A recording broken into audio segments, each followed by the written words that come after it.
أعوذ بالله من الشيطان الرجيم.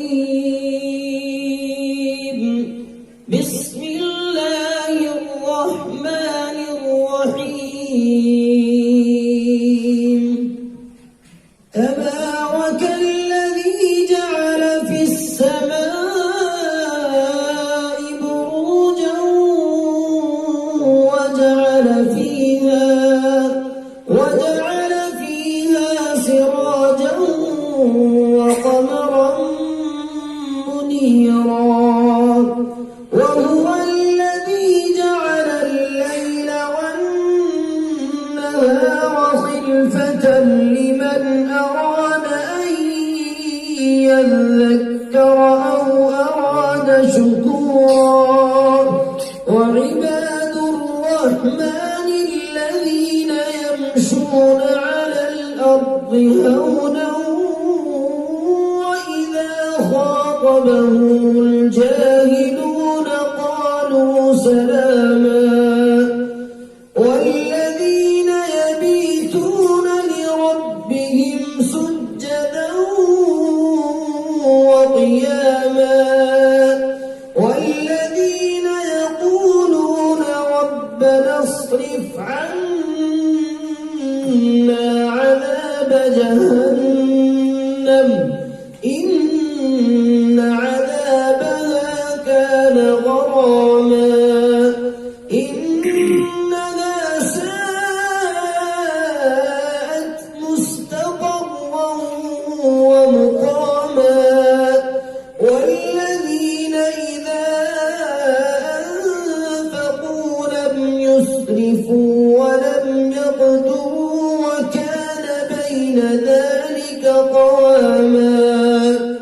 والذين لا يدعون مع الله إلها آخر ولا يقتلون النفس التي حرم الله إلا بالحق ولا يزنون، ومن يفعل ذلك يلقى أثاما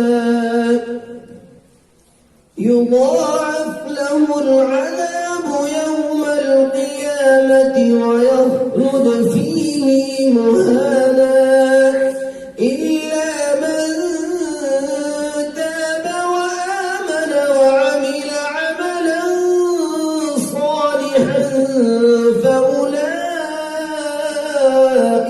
يبدل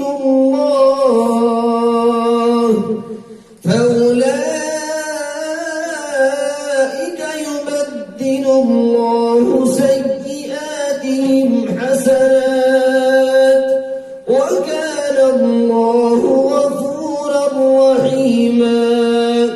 ومن تاب وعمل صالحا فإنه يتوب إلى الله متابا. والذين لا يشهدون الزور وإذا مروا باللغو مروا كراما. والذين إذا ذكروا بآيات ربهم لم يخروا عليها صما وعميانا. والذين يقولون ربنا هب لنا من أزواجنا وذرياتنا